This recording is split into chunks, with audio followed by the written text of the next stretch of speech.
Hello दोस्तों, मैं महेंद्र कुमार यादव आपके लिए बल एवं गति टॉपिक पर विज्ञान के अति महत्वपूर्ण 25 प्रश्न लेकर उपस्थित हुआ हूँ। ये प्रश्न आने वाली परीक्षाओं में आपके लिए मददगार साबित होंगे। इसी क्रम में पहला प्रश्न है, किसी लिफ्ट में बैठे हुए व्यक्ति को अपना भार कब अधिक मालूम होगा? इसका सही जवाब है, जब लिफ्ट में व्यक्ति त्वरित गति से ऊपर जा रही हो। जब लिफ्ट त्वरित गति से ऊपर जा रही हो। इसका दूसरा उदाहरण अगला अपन को परीक्षा में ये भी दे सकता है कि गांव में जो मेले लगते हैं उनमें जो झूले लगते हैं, तो झूले का उदाहरण भी दे सकता है कि झूले में झूला झूलने वाले व्यक्ति को अधिक भार कब महसूस होगा और कम भार कब महसूस होगा। तो झूला अपने निम्नतम बिंदु से उच्चतम बिंदु तक जाएगा, तब तक उसके भार में वृद्धि होगी, यानी कि भार बढ़ा हुआ मालूम होगा। और जब पीक पॉइंट उच्चतम बिंदु से नीचे की तरफ झूला आएगा तो उसके भार में कमी या भारहीनता की स्थिति महसूस होगी। इसी क्रम में दूसरा प्रश्न है, पेंडुलम घड़ी तीव्र गति से चल सकती है। तो पेंडुलम घड़ी तीव्र गति से शीतकाल में चल सकती है, क्योंकि पेंडुलम घड़ी धातु की बनी होती है और धातु शीतकाल में सिकुड़कर उसके आकार में कमी आ जाती है। जब आकार में कमी आएगी तो उसके जो दोलन करने की गति है उसमें वृद्धि हो जाती है। इसका दूसरा उदाहरण ये भी दे सकता है अगला कि बिजली के तार दो खंभों के बीच में जो तार लगाए जाते हैं वो ढीले क्यों रखे जाते हैं, या लोहे की पटरियों के बीच में खाली जगह क्यों छोड़ी जाती है। तो ये धातु के प्रसार के कारण, कि गर्मियों में धातु प्रसारित होती है, यानी कि धातु में वृद्धि होती है आकार में, और सर्दियों में वो सिकुड़ जाती है। आगे प्रश्न है, पृथ्वी का प्लायन वेग है। तो पृथ्वी के प्लायन वेग का पहले तो अपन को ये देखना है कि प्लायन वेग होता क्या है। तो प्लायन वेग वह वेग है कि जिस वेग से वस्तु को ऊपर की ओर फेंकी जाए या किसी भी दिशा में फेंकी जाए तो वो पृथ्वी के गुरुत्वाकर्षण बल की सीमा को लांघ जाए, यानी कि वस्तु जिस वेग से फेंकी जाएगी वो दोबारा पृथ्वी पर वापस नहीं आएगी। तो उस वेग का मान है 11.2 किलोमीटर प्रति सेकंड। अब है बल का गुणनफल है। तो बल का गुणनफल है द्रव्यमान और त्वरण का। बल का गुणनफल क्या होगा? द्रव्यमान और त्वरण का। किसी वस्तु व पिंड का भार पृथ्वी तल पर सब जगह समान होता है। ध्रुव पर सर्वाधिक होता है, विषुवत रेखा पर सर्वाधिक होता है, मैदानों की अपेक्षा पहाड़ों पर अधिक होता है।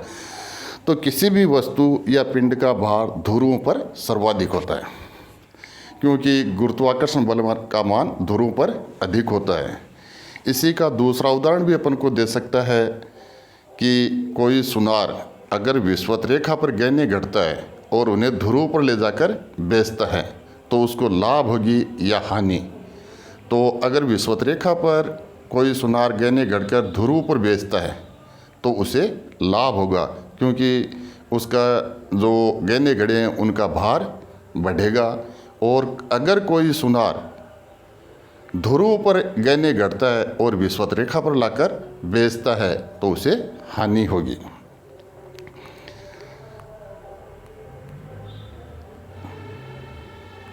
आगे प्रश्न है, जड़त्व का नियम सर्वप्रथम किसने दिया? तो जड़त्व का नियम गैलीलियो ने दिया था। न्यूटन के प्रथम नियम से किस राशि की परिभाषा मिलती है? तो न्यूटन के प्रथम नियम से हमें बल की परिभाषा मिलती है।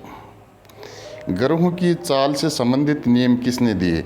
तो ग्रहों की चाल से संबंधित नियम केपलर ने दिए थे। 1 हॉर्स पावर का मान किसके बराबर होता है?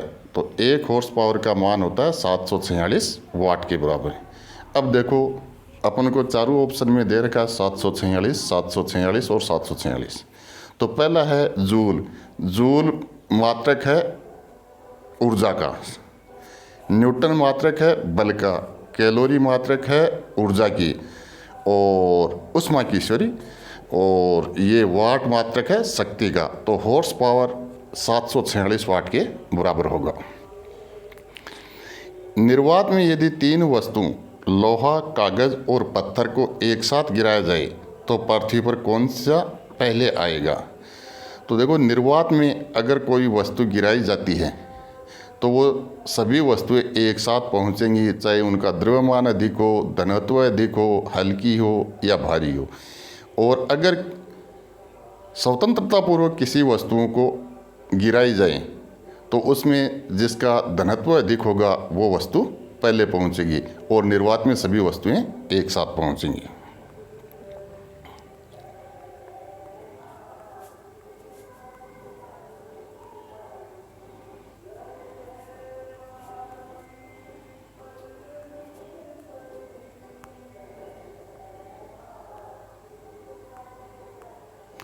आगे है वायु शक्ति विंड पावर में ऊर्जा का कौन सा रूप विद्युत ऊर्जा में परिवर्तित होता है?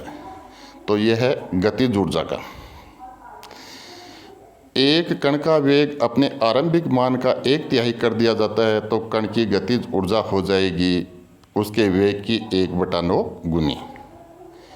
वेग को यदि दुगुना कर दिया जाए तो संवेग पर क्या प्रभाव पड़ेगा? संवेग दुगुना हो जाएगा। वेग को यदि दुगुना कर दिया जाए तो संवेग पर क्या प्रभाव पड़ेगा? संवेग भी दुगुना हो जाएगा। रॉकेट के सिद्धांत पर कार्य करता है कि रॉकेट किस सिद्धांत पर कार्य करता है? तो रॉकेट कार्य करता है संवेग संरक्षण के सिद्धांत पर। प्रक्षेप्य का पथ होता है। प्रक्षेप्य का पथ का मतलब है कि कोई वस्तु फेंकी जाए, इस तरह फेंकी जाए तो ये क्या बनेगा? अपना प्रवलय पथ, कि यहाँ से कोई वस्तु फेंकी जाएगी, वो धीरे धीरे अपनी उच्चतम बिंदु पर जाएगी और उच्चतम बिंदु से बाद में निम्नतम बिंदु पर आएगी। तो ये प्रवलय पथ बनेगा। किसी वस्तु के प्रक्षेप्य का पथ होगा प्रवलय पथ। आगे है पत्थर को ठोकर मारने से व्यक्ति को चोट लगने का कारण है, ये न्यूटन का जो तीसरा नियम है क्रिया एवं प्रतिक्रिया का नियम, उसके द्वारा प्रतिक्रिया के द्वारा, यानी कि क्रिया के विपरीत प्रतिक्रिया होती है तो प्रतिक्रिया के द्वारा ठोकर से व्यक्ति को चोट लगती है।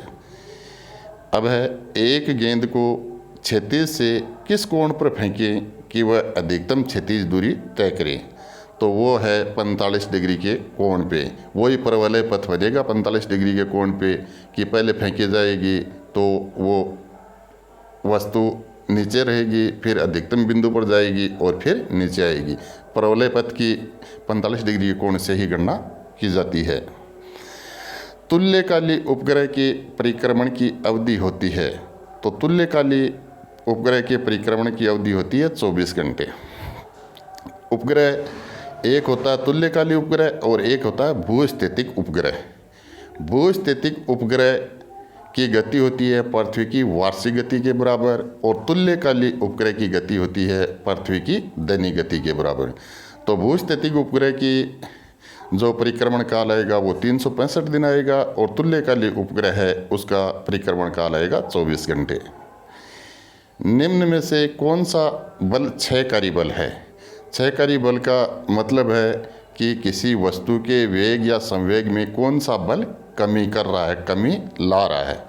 तो गुरुत्वीय बल, स्थिर विद्युत बल, चुंबकीय बल और घर्षण बल। तो इसमें घर्षण बल है वो सबसे अधिक कमी ला रहा है वेग और संवेग में, तो इसका उत्तर हो जाएगा घर्षण बल। शून्य में स्वतंत्र रूप से गिरने वाली वस्तुओं की क्या बराबर होता है? त्वरण समान होता है, त्वरण बराबर होता है। आगे है जब कोई वस्तु ऊपर से गिराई जाती है तो उसका भार होता है अपरिवर्तित। क्योंकि वस्तु अगर ऊपर से गिराई जाती है तो पृथ्वी का जो गुरुत्वाकर्षण बल का मान है वो समान रहता है उस वस्तु के लिए, तो उसके भार अपरिवर्तित रहेगा, एक ही भार रहेगा। निम्नलिखित में से किसने न्यूटन से पूर्व ही बता दिया था कि सभी वस्तुएं पृथ्वी की ओर गुरुत्वाकर्षित होती है? तो ये ब्रह्मगुप्त ने पहले ही बता दिया था कि वस्तुएं पृथ्वी की ओर आकर्षित होती हैं। भारहीनता होती है गुरुत्वाकर्षण की शून्य की स्थिति। तो जब कोई वस्तु पृथ्वी के गुरुत्वाकर्षण की सीमा से बाहर रख दी जाती है तो वो स्वतंत्र रूप से विचरण करने लग जाती है, उसका भार शून्य हो जाता है। तो पृथ्वी के गुरुत्वाकर्षण शक्ति की जहाँ मान शून्य हो जाता है वहाँ वस्तु भारहीनता की स्थिति उत्पन्न होती है। एक अंतरिक्ष यात्री को एक अंतरिक्ष यान में पृथ्वी की परिक्रमा करते समय अनुभव होता है भारहीनता का, क्योंकि अंतरिक्ष यात्री अंतरिक्ष यान में पृथ्वी की परिक्रमा पृथ्वी के गुरुत्वाकर्षण बल के मान जहाँ 0 होता है वहाँ पर परिक्रमा करते हैं। दूध को मथने पर क्रीम अलग हो जाती है, इसका कारण है अपकेंद्र बल। देखो, एक तो होता है अपकेंद्र बल और एक होता है अभिकेंद्र बल। अपकेंद्र बल में वस्तुएं, इसका दूसरा उदाहरण भी दे सकता है अपन को, चक्रवात और प्रतिचक्रवात।